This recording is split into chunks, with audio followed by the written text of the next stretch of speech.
It's ready. तैयार हो? पिछले क्लास में तुमने क्या पढ़ा? तो पूरे पोएम को खत्म कर दिया था, मैसेज भी इस पोएम का क्या है सब कुछ बता दिए थे नहीं? हाँ, अब हम लोग क्या देखेंगे, आपका समय बचे इसीलिए हमने इस पूरे पोएम को पहले से ही लिख करके रखा है, तो इस चीज का सम्मान करो, है कि नहीं? पहले से हमने इस पोएम को लिख के रखा है। पूरा पोएम यही है, यहां से यहां एक स्टैंजा और यहां से यहां दूसरा स्टैंजा, यहां से यहां तीसरा स्टैंजा और यहां से यहां ये चौथा स्टैंजा और ये है पांचवा स्टैंजा। हमने नंबरिंग भी कर रखा है, ठीक? 1 2 3 किताब में नहीं है, हमने 1 2 3 नंबरिंग रखा अपने मन से, ताकि आप भुला ना जाओ कौन सा स्टैंजा है। लाइन बाय लाइन हम लोग समझेंगे, ठीक है? पूरा पोएटिक डिवाइस भी हम लोग देखेंगे, मैसेज पोएम का क्या है, उन सभी चीजों के बारे में बातें करेंगे, ठीक है? Is it clear now? Line by line. So I hope कि you are ready to study line by line. तैयार हो? देखिए, he stalks in his vivid strips. He stalks. Stalks या stalks इसको पढ़ते हैं। इसका मतलब होता है मूविंग क्वाइटली, चुपचाप शांति से चलना, ठीक? यहां पे स्टॉक्स का मतलब बता दिए, ठीक है? विविड का मतलब है ब्राइट, ठीक? समझ गया?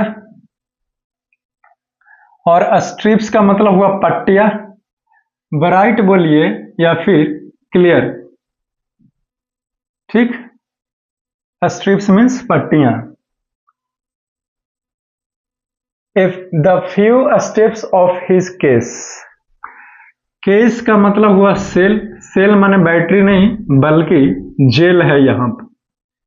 केस का मतलब जेल, सेल का मतलब ही jail.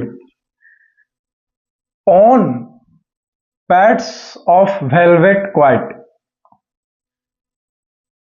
Pads of velvet, velvet का मतलब क्या है? ए सॉफ्ट क्लॉथ, ठीक है? यहां पे पैड्स का मतलब है पाज, PAWS, पाज मीन्स पंजा। टाइगर मतलब बाघ, ठीक है? बाघ, तो जो बाघ का पाज होता है, पंजा होता है, उसको यहां पे पैड्स बोला गया है, ठीक है? रेज का मतलब हुआ एक्सट्रीम एंगर, बहुत ज्यादा गुस्सा करना। क्वाइट का मतलब है शांत, ठीक है? एक्सट्रीम एंगर, बहुत ज्यादा गुस्सा है लेकिन यहां पे शांत। अरे यार, गुस्सा शांत कैसे हो सकता है ना दिक्कत? लेकिन लिखा गया है, समझिए बात को, इसका मतलब क्या है। He stalks in his vivid strips the few steps of his case. जो टाइगर है, टाइगर खूंखार और एक खतरनाक वाइल्ड एनिमल्स है। आप उसको पिंजड़े में बंद करके रखे हो, समझो बात को। लेस्ली नॉरिस ये बता रहे हैं कि टाइगर जो है वो पिंजड़े में बंद है। तो he stalks in his vivid strips the few steps of his case, इसका मतलब हुआ कि stalks, वो ही जो है वो यहाँ पे टाइगर के लिए आया है, राइट? तो टाइगर जो है वो अपने बंद पिंजड़े जिस जेल में है, उस जेल में टाइगर एकदम चुपचाप शांति से मूव कर रहा है, जा रहा है शांति से। कभी इधर जाता है, कभी इधर जाता है। इस तरह से टाइगर जो है वो अपने उस सेल में, उस जेल में बुल रहा है, चल रहा है, ठीक? क्लियर? वही कहा few steps of his case, अपने ही उसी जेल में, पिंजड़े में। On pads of velvet quite, quite का मतलब शांति हुआ। On pads of velvet, velvet जो है वो एक बहुत ही ज्यादा सॉफ्ट कपड़ा होता है, समझा? सॉफ्ट कपड़ा, जिसको मखमल के कपड़ा कहते हो, वही है वेलवेट। पैट्स का मतलब यहाँ पे पाज है, यानी कि बाघ का पंजा।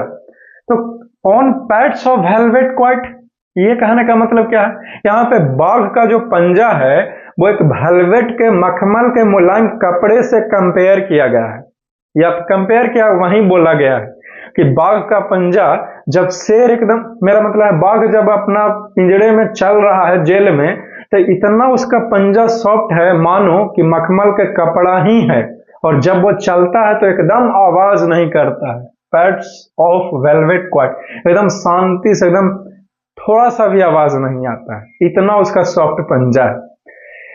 इन हिज क्वाइट रेस, यहां पे इन होगा, आई एन छूट गया। In his quiet rage, quiet का मतलब शांत हुआ, रेस का मतलब एक्सट्रीम एंगर, बहुत ज्यादा गुस्से में है, इतना इतना इतना गुस्से में है कि क्या बताएं। वो दहाड़ने वाला बाघ है, जंगली जानवर, आपने उसको बंद किया है तो वो तो गुस्सा में रहेंगे, तो बहुत ज्यादा गुस्से में है, लेकिन फिर भी उस गुस्से को दबाए हुए है और एकदम शांति से चल रहा है कि नहीं? बहुत ज्यादा गुस्से में है लेकिन फिर भी वो शांति से अपने ही पिंजरे में आगे पीछे जो ऐसे ऐसे नहीं देखता। कोई आदमी टेंशन में रहेगा तो ऐसे ऐसे आगे पीछे चलेगा, है कि नहीं? तो बाघ भी बहुत गुस्से में है लेकिन अपने ही पिंजरे में चल रहा है। कभी ना कभी आपके जीवन में भी ऐसा समय आया होगा कि आप बहुत ज्यादा गुस्से में हो, लेकिन आपको पता है कि अगर कुछ किए तो उल्टी मार हम ही को पड़ेगी, इसीलिए आपको चुप रहना पड़ता है कि नहीं? तो यहाँ पे बाघ का भी यही हाल है, बहुत गुस्से में, लेकिन कर भी क्या सकता है कि नहीं? तो इधर उधर मूव कर रहा है। क्या पहला स्टेंजा एकदम क्लियर है? इसमें से कुछ पूछना है? नहीं पूछना होगा, राइट? ठीक है, ये खत्म हो गया। अब दूसरा स्टेंजा देखिए। ही should be lurking in shadow. Lurking का मतलब है, यहां पे लर्किंग का मतलब समझो। लर्किंग का मतलब है waiting, waiting in order to attack, ठीक? He should be lurking in shadow. Shadow का मतलब है छाया, छाया, ठीक? स्लाइडिंग थ्रू लॉन्ग ग्रास, यहां पे स्लाइडिंग का मतलब है मूविंग स्मूथली, एकदम आराम से, एकदम चिकनाहट से, एकदम आराम से स्लाइड करना, ससर जाना, ठीक है? Near the water hole. Water hole का मतलब है a place where wild animals come to drink water, ठीक? ठीक है। वाटर होल का मतलब है यहाँ पे एक ऐसा जगह जहां पे और भी अलग अलग जंगली जानवर जो है वो पानी पीने के लिए आते हैं, ठीक है? ये देखो, प्लम्प का मतलब है फैट, ए फैटी, फैट यानी कि मोटा, ठीक है? आप समझते हैं, मीनिंग तो आपको पता चल गया, आप समझते हैं दूसरा स्टेंजा। जो बाघ पिंजड़े में बंद है, उसका मजबूती जो है वो पिंजड़े में बंद है, उसको क्या करना चाहिए था? ही should be lurking in shadow. उसको तो भैया कहीं छाया में पेड़ के किनारे जो है वो बैठ करके इंतजार करना चाहिए था कि कोई दूसरा जानवर आए और हम उसको अटैक कर डालें, उसको मार के खा जाएं। उसको तो ये करते रहना चाहिए था, क्योंकि बाघ का ऐसा ही फितरत है। इसीलिए पोएट कह रहे हैं कि जो बाघ जेल में है भैया, उसको तो दम रुक करके इंतजार करना चाहिए था पेड़ के छाया में कि कोई आए और हम उसको मार के खा जाएं, लेकिन पहला स्टेंजा में बंद है पिंजड़े में। दूसरा, स्लाइडिंग थ्रू लॉन्ग ग्रास, और जो मोटी मोटी लंबी लंबी जो झाड़ियां हैं, लंबी लंबी जो झाड़ियां हैं, घास है, उसको मैं एकदम मूविंग स्मूथली, स्लाइडिंग का मतलब मूविंग स्मूथली, इसका मतलब कि बाघ को तो एकदम आराम आराम से ऐसे ऐसे एकदम एक एक कदम फूक फूक के ऐसे रख रख के एकदम आगे जाना चाहिए था, है कि नहीं? कि जैसे ही कोई आया एकदम धर के दबोच डाले, राइट? बाघ के तो ऐसे करना चाहिए था। कहाँ पे? तो नियर द वाटर होल, वहां पे इसको आराम आराम से इंतजार करते रहना चाहिए था कि कोई आए जंगली जानवर, हम उसको खा जाएं, और धीरे धीरे आगे एकदम बढ़ना चाहिए था, एकदम चुपचाप। कहाँ पे? तो वहां पे इंतजार करना चाहिए था जहां पे वाटर होल है, यानी कि वैसा जगह जहां पे दूसरा जंगली जानवर आए पानी पीने के लिए और ये उसको ऊपर अटैक कर दे, है ना? तो water hole, where plump deer pass, जहां पे कोई एक मोटा ताजा हिरन आता पानी पीने के लिए, या फिर उस पानी वाले इलाके से गुजर रहा होता और बाघ जो है वो उसको ऊपर अटैक करता। तो इसको करना क्या चाहिए था, वो दूसरा स्टैंजा में पोएट बता रहे हैं, लेकिन वो है कहाँ? जेल में है। इज इट डिसिप्लिन, है कि नहीं? खैर उसको तो बंद करके रखा गया इसलिए है बेचारा। तो क्या दूसरा स्टैंजा में बात समझ में आ गया? सब कुछ स्पष्ट होता है, आगे बढ़ सकते हैं। Very good. अब स्टैंजा तीसरा देखिए, दूसरा हो गया। He should be snarling around houses. Snarling का मतलब हुआ गुर्राना, गुर्राना, गुर्राना समझते हो? इस तरह से गुर्राना, ठीक है? At the jungle edge, edge का मतलब है किनारा, ठीक है? Baring his white fangs, baring का मतलब हुआ शोविंग, SHOWING, शोविंग, यानी कि दिखाना, दिखाना, ठीक है? हिज वाइट फैंक्स, यहां पे फैंक्स का मतलब है, फैंक्स का मतलब है टीथ। हिज क्लॉज, क्लॉज का भी मतलब है पंजा या फिर पास बोलते हैं इसको, ठीक है? टेरराइजिंग का मतलब हुआ थ्रेटिंग, थ्रेटनिंग, या फिर और टू क्रिएट फियर, यानी कि डराना, समझे? डराना, ठीक है? लिख दिया पूरा हिंदी में। अब तीसरा स्टैंजा हम लोग समझते हैं, अगर वर्ड मीनिंग हो गया हो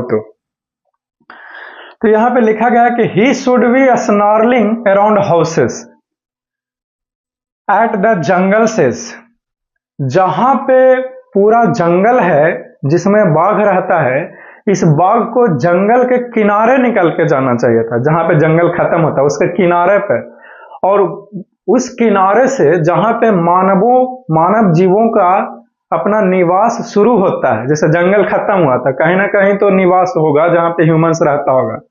तो वहीं कह रहे हैं पोएट कि ही should B snarling around houses, उसको तो एकदम एट द जंगल से, जहां पे जंगल खत्म होता है उसके किनारे पर जा करके बाघ को गुर्राना चाहिए था, दहाड़ना चाहिए था।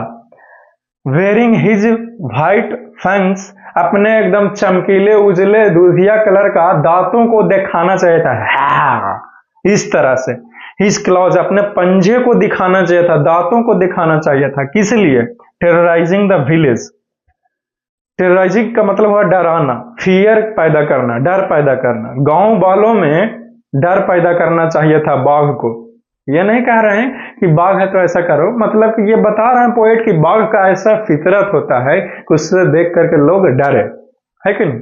तो तीसरा स्टैंजा में क्या कहा गया कि भैया बाघ को तो जंगल से निकल करके किनारे आना चाहिए था, और जहां पे ह्यूमंस का आवाज शुरू होता है, ठीक, तो किनारे पर जाता और मानवों को डराता, अपना बड़ा बड़ा दांत नोकीला दिखा करके, अपना पंजा दिखा करके, दहाड़ करके। लेकिन ये है कहां? जेल में बंद, है कि नहीं? इसको ये करना चाहिए था। क्या करना चाहिए था? ये दो स्टेंजा में बोले। तीसरा क्लियर है क्या? तीसरा क्लियर है? तीसरा स्टेंजा बहुत बढ़िया। चौथा स्टेंजा देखिए, but he is locked in a concrete cell. यहां पे सेल का मतलब है केस, इसका मतलब होता है जेल। ठीक, कॉन्क्रीट का मतलब हुआ a hard welding materials, a hard building materials. यहां पे बार्स का मतलब हुआ जेल। यूं कहूं कि सेल, यूं कहूं कि केस। ठीक है, stalking the length of his cage ignoring visitors. यहां पे स्टॉकिंग का मतलब क्या है आपको तो पता ही है, यहां पे लिखा था, है कि नहीं? इसका मतलब क्या है पता है आपको? इसका मतलब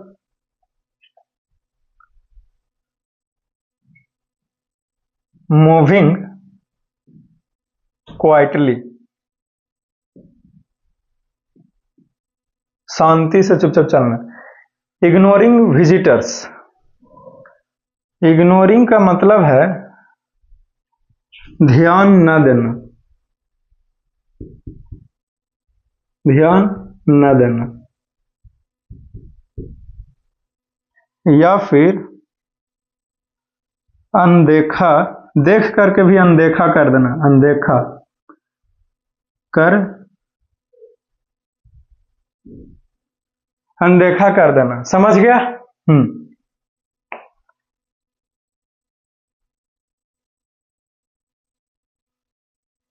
तो अब चौथा स्टेंजा को समझे हम लोग। चौथा में कहा कि but he is locked in a concrete cell, लेकिन ये सब कुछ करना चाहिए था, उसको डराना चाहिए था जंगल के किनारे जाकर के, लेकिन वो लॉक्ड यानी कि बंद है कॉन्क्रीट सेल में, यानी कि हार्ड बिल्डिंग मटेरियल्स, बालू सीमेंट से बना हुआ, लोहे से मजबूत बना हुआ एक जेल में बंद है बाघ। हिज स्ट्रेंथ बिहाइंड बार्स, और उसका जो ताकत है, स्ट्रेंथ का मतलब हुआ ताकत। ठीक, स्ट्रेंथ माने ताकत, लिख लेना तुम, मेरे पास तो जगह बचा ही नहीं।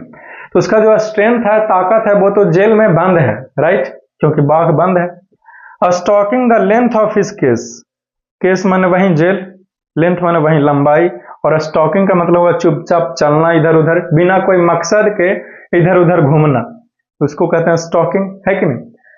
तो उसका जो ताकत है वो जेल में बंद है, और वो बाघ जो है वो उसी जेल में 4 कदम आगे 4 कदम पीछे, आगे पीछे ऐसे ही चल रहा है चुपचाप, इग्नोरिंग विजिटर्स। और जो कोई भी उसको देखने के लिए आ रहा है, चिड़ियाघर में बंद है जेल में, जो कोई भी उसको देख रहा है, देख करके सेल्फी ले रहा है, बाघ साहब जरा सा एक सेल्फी प्लीज इधर देखिए, है कि नहीं? तो उन सभी विजिटर्स को बाघ जो है वो अनदेखा कर दे रहा है। देखिए, बाघ के मजबूरी को समझिए। अगर ये बाघ खुले में रहता जंगल में तो किसी की मजाल थी कि ये जो है वो कोई सेल्फी ले ले, या फिर कोई कुछ बोल दे, या फिर कंकड़ पत्थर फेंक दे उसके ऊपर, नहीं था, है कि नहीं? लेकिन ये जेल में बंद है तो लोग कभी सेल्फी लेता है, कभी कंकड़ फेंकता है, कभी पत्थर करता है, कभी चिढ़ाता है, और जबकि ऐसा लोगों को नहीं करना चाहिए, उसको चुपचाप बाघ को देखना चाहिए था, है कि नहीं? तो बेचारा जेल में बंद है, तो वो कर भी क्या सकता है, जो लोग उसके साथ सेल्फी ले रहे हैं, कंकड़ फेंक रहे हैं। इसीलिए बाघ जो है वो उन सभी विजिटर्स को, यानी कि जो बाघ को देखने आ रहे हैं, उन सभी व्यक्तियों को बाघ जो है देख करके भी अनदेखा कर दे रहा है। इसके अलावा वो बेचारा कर भी क्या सकता है? लेकिन जरा सा उस जेल का दरवाजा खोल दिया जाए, तुरंत सब सगरों सन्नाटा कर देगा, है कि नहीं? तो क्या ये चौथा स्टेंजा स्पष्ट है? क्या सबको समझ में आ गया? 5वां स्टेंजा पर मूव करना चाहूंगा, ठीक है? Okay. He hears the last voice at night. बाघ जो है वो सबसे लेट में सोता है, ठीक, सब जब सो जाता है तब ये सोता है। क्यों? क्योंकि लिखा गया he hears the last voice, यानी कि जो सबसे अंतिम आवाज जो बाघ ने सुना वो किसका था? The patrolling cars. यहां पे पेट्रोलिंग का मतलब हुआ सर्विलेंस। नहीं लिखा रहता you are under the surveillance of CCTV camera. Surveillance का मतलब हुआ निगरानी। तो सर्विलेंस कार्स क्या? पेट्रोलिंग कार्स थोड़ी करता है। पेट्रोलिंग तो जैसे कि 112 पुलिस, राइट? तो पेट्रोलिंग तो पुलिस करता है, कार तो उसको यूज करने के लिए लेकर जाता है कि नहीं? तो यहां पे कार थोड़ी पेट्रोलिंग करता है, व्यक्ति करता है, राइट? यहां पे कौन सा पोएटिक डिवाइस यूज हुआ है बताऊंगा, चिंता की बात है नहीं, ठीक ना? क्लियर? तो जो अंतिम वॉइस आवाजें जो बाघ सुनता है वो पेट्रोलिंग कार्स का ही है। सर्विलेंस यानी कि पहरा देने वाला जो कार आता है कि सगरो सब कुछ ठीक है ना, उसी कार का आवाजें जो है वो इस बाघ को सुनता है। जो उस बाघ को बिल्कुल भी पसंद नहीं है, लेकिन ये पिंजड़े में जेल में बंद है, तो इसी के कारण जो आवाज इस बाघ को नहीं भी पसंद है उस आवाज को भी सुनना पड़ता है, झेलना पड़ता है, सहना पड़ता है। लेकिन अगर यही बाघ अगर जंगल में रहता तो कहीं से कोई भी आवाजें आ रही होती तो ये तुरंत जाकर के चुप करवा देता। कैसे? मार के, लड़ के, है कि नहीं? लेकिन इसका स्ट्रेंथ, ताकत जो है वो जेल में बंद है, ठीक? And stairs at his brilliant eyes. यहां पे स्टेयर्स का मतलब है टू लुक इन टेंटली, यानी कि लगातार देखना या और घूरना,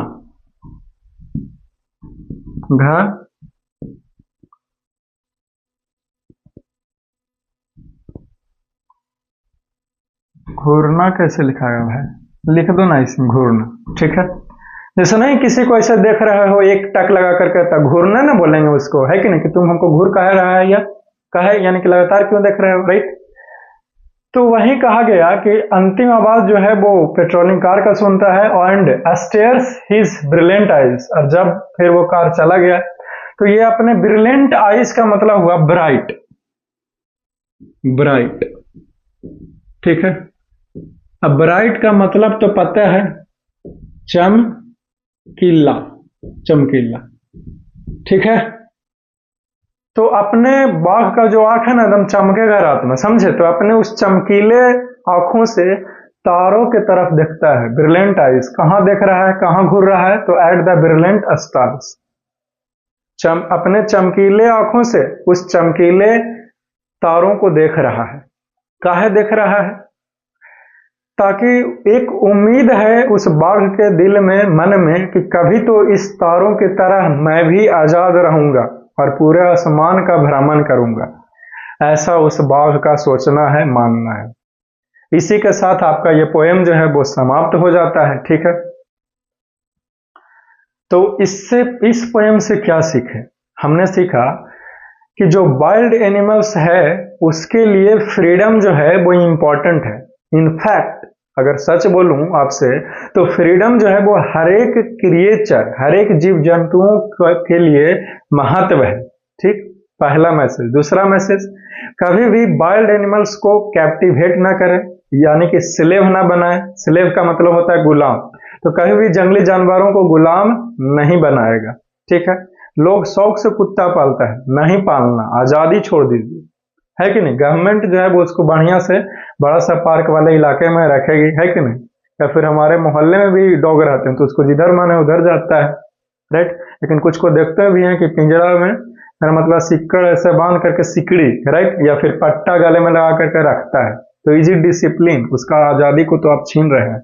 मैं माना कि आप खाने पीने के लिए दे रहे हैं, लेकिन उसका आजादी को तो छीन लिया ना जी।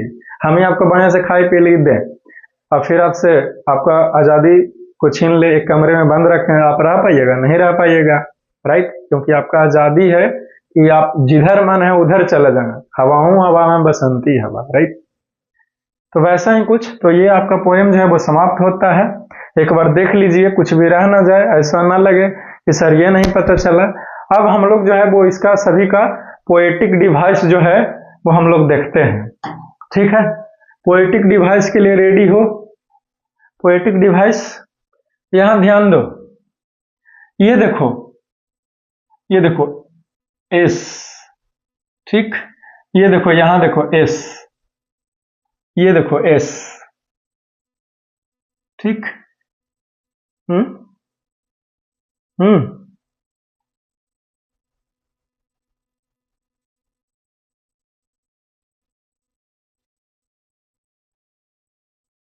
राइट।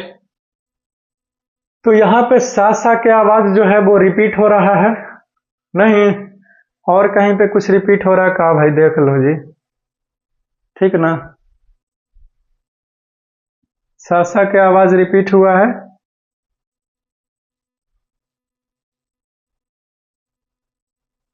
ये देखो, यहां देखो, क्यू, क्यू, ये रिपीट हुआ है। हम्म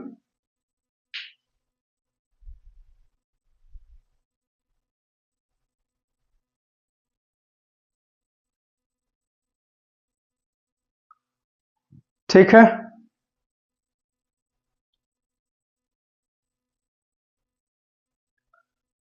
इसमें देखें तो इसमें इन आई और यहां पे भी आई, आई आई का आवाज यहाँ पे जो है वो रिपीट किया है। रुको एक बार मिलाते हैं भाई, कहाँ चला गया?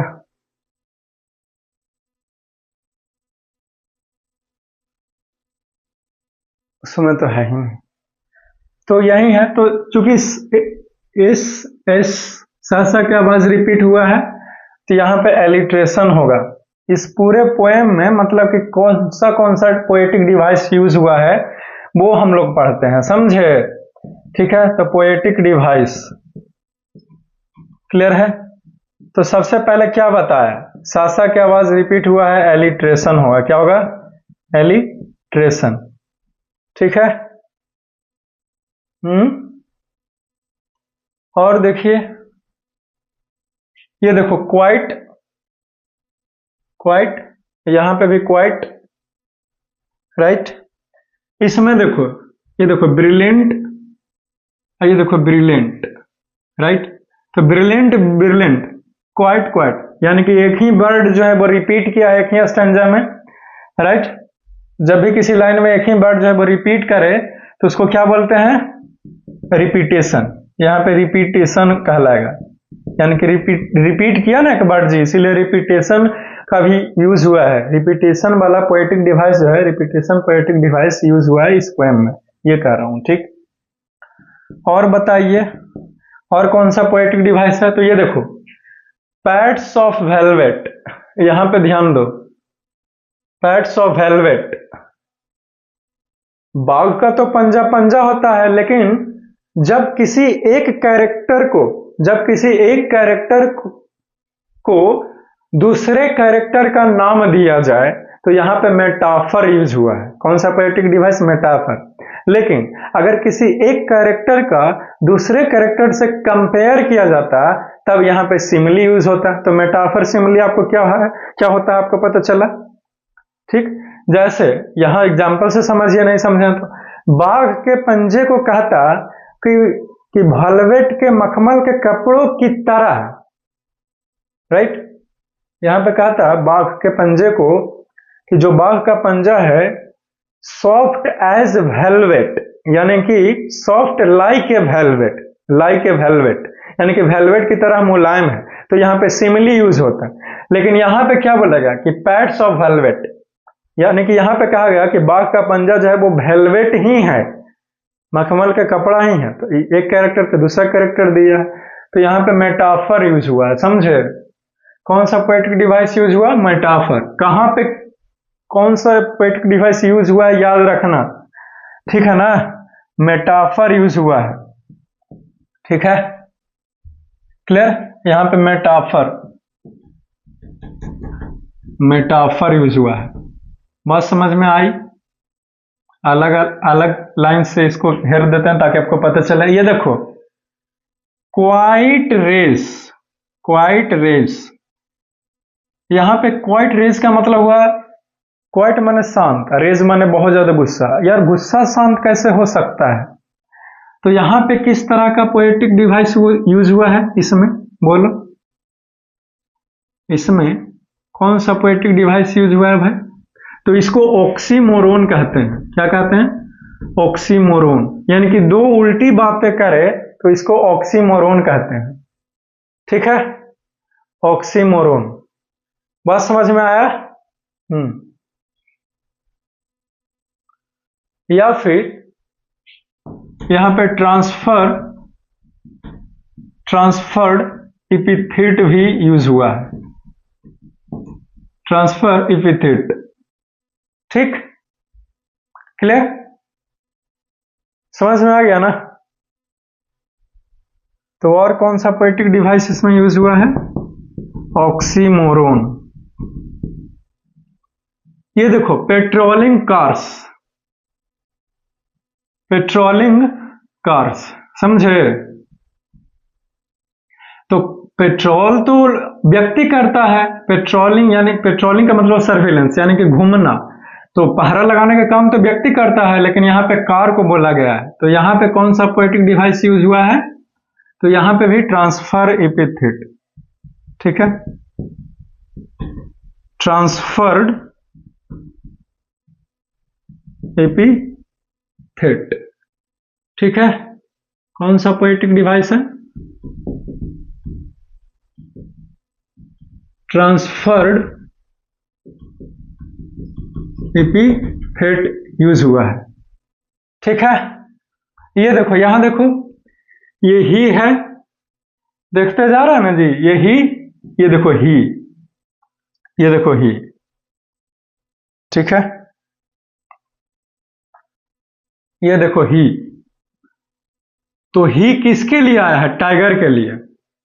तो ही क्या दिखा रहा है? यानी कि ये पर्सोनिफाई कर रहा है, यानी कि ये ही जो है वो बाघ को रिप्रेजेंट करता है। तो जब भी कोई एक बर्ड किसी दूसरे चीजों को रिप्रेजेंट करे तो ये इसको पर्सोनिफिकेशन कहते हैं। तो ये क्योंकि पर्सोनिफाई कर रहा है ना ही जी बाघ को, यानी कि ही जो है वो बाघ को रिप्रेजेंट कर रहा है, इसीलिए यहाँ पे पर्सोनिफिकेशन होगा, पोएटिक डिवाइस यूज हुआ है। ठीक है, समझ गया? तो पर्सोनिफिकेशन। ठीक, और देखो,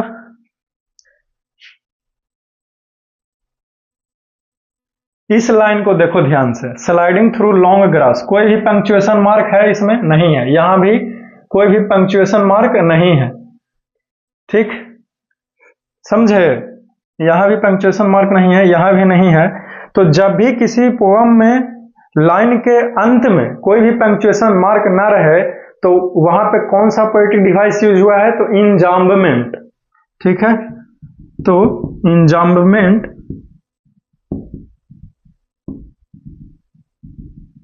इंजाम्बमेंट हो जाएगा। ठीक ना?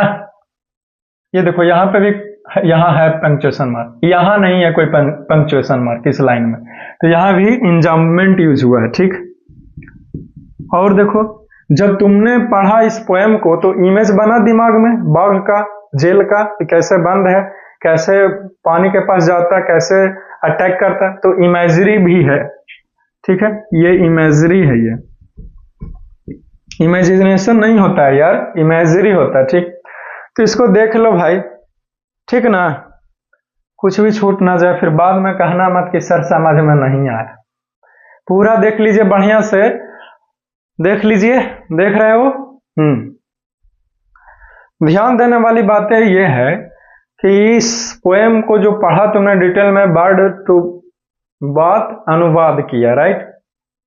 समझे? तो अपना जो बुक है उसमें भी लाइन ऐसे घींच घींच के लिख सकता है कि यहाँ पे मेटाफर यूज हुआ है, शैडो का मतलब छाया हुआ, वाटर होल का मतलब ये है ना? रेड पेन से ये सब कुछ आप अंडरलाइन करके आप लिख लीजिएगा। ठीक है, इतना तो कर ही सकते हो।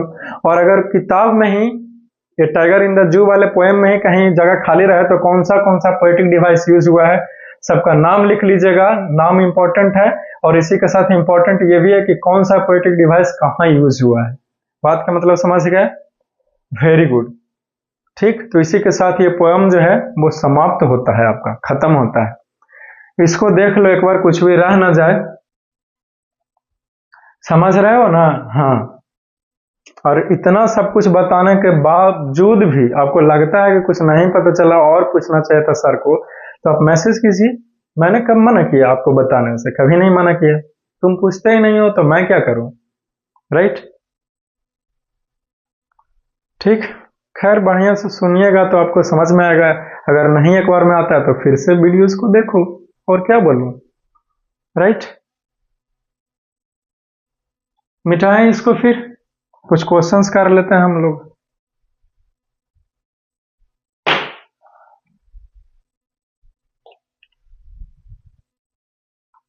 मिटा देना जी, इसको देख लीजिए, लिख लीजिए, फिर से बोल दे रहा हूं। चलो बहुत हो गया, मिटाएं। तो ये आपका poem class 10th CBSE board A tiger in the zoo जो है वो बहुत डिटेल में बताते हुए लाइन टू लाइन देख ही सकते हो, पूरा कौन सा पोएटिक डिवाइस यूज हुआ है, एक एक मीनिंग सब कुछ बताते हुए खत्म होता है। अब इसका समरी और मोरल वैल्यू या फिर थीम क्या है सब कुछ करेंगे और क्वेश्चन आंसर करेंगे, ठीक है? और फिर प्रैक्टिस पेपर से भी क्वेश्चन आंसर करेंगे, फिर हम लोग नया नया पोएम को पढ़ेंगे, राइट? मिटाएं।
आगे चले हम लोग, तो आगे क्या ही चलना, अब क्वेश्चन है, राइट? अब तो पोएम पढ़ाएंगे, ख्याल तक भी नहीं जा। क्वेश्चन देखो, what is the message of the poem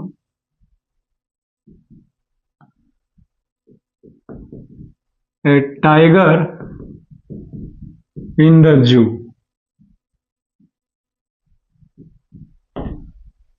ठीक, हमारा क्वेश्चन है कि टाइगर इन द जू जो पोएम है उसका क्या मैसेज है या फिर क्या थीम है। ठीक, मैसेज बोलिए या थीम बोलिए एक ही बात है, समझ गया ना? तो आंसर लिखो।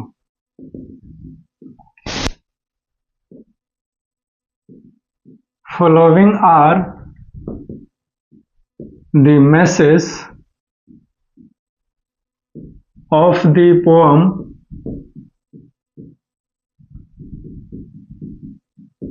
a tiger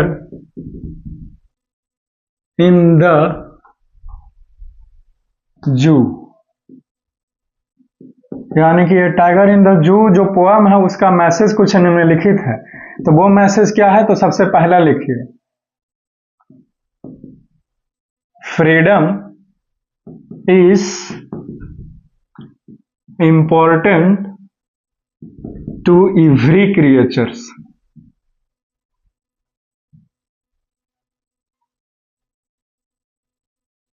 important to every creature. ठीक। दूसरा मैसेज है डोंट स्लेव वाइल्ड एनिमल्स।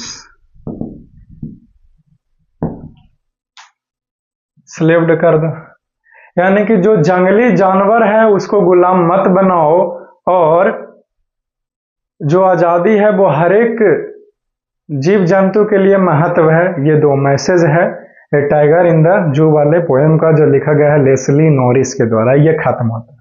ये क्वेश्चन लिख लीजिए, फिर टाइम है तो आगे बढ़ेंगे, नहीं तो फिर अगले क्लास में होगा, है कि नहीं।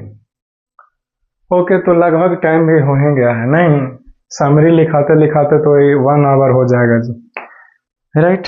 थक भी गए होगे, मैं भी थक गया। अगले लेक्चर में मिलेंगे, ठीक है ना। तो एक क्वेश्चंस होमवर्क में HW में दे देता हूं। Write down summary of the poem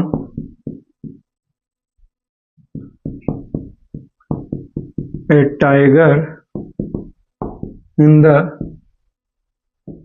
जू। ठीक है, इस क्वेश्चंस को कल मैं सोल्व कराऊंगा ही, ठीक है ना। तुम बनाओ या ना बनाओ कोई दिक्कत नहीं है, लेकिन ये जो क्वेश्चन दे रहे हैं इसको बनाना पड़ेगा, ठीक है। Right A short note on A tiger in the zoo. ठीक है, जो पोएम है टाइगर इन द जू, इसके ऊपर एक शॉर्ट नोट लिखो, यानी कि जो कुछ भी पढ़ाया ना जी, कैसे क्या पढ़ाया, क्या समझाया पोएम में, वही लिखो, वही नोट हो गया, वही समरी हो गया। लेकिन समरी थोड़ा सा अलग अंदाज में लिखाएगा, नोट अलग अंदाज में लिखाएगा, है कि नहीं।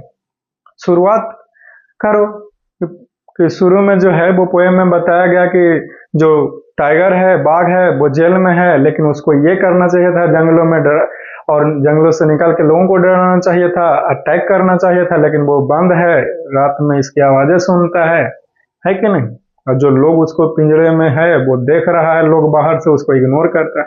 सब कुछ लिखो, वही शॉर्ट नोट है, और अपने मन से लिखेगा तब ना तुम्हारा दिमाग खुलेगा, नहीं तो सब कुछ हम ही बताते जाए तो तुम सीखेगा क्या, है कि नहीं। लास्ट दे घर तक पहुंचवा दे। एनीवेज, ठीक है, इसको देख लीजिए, ठीक।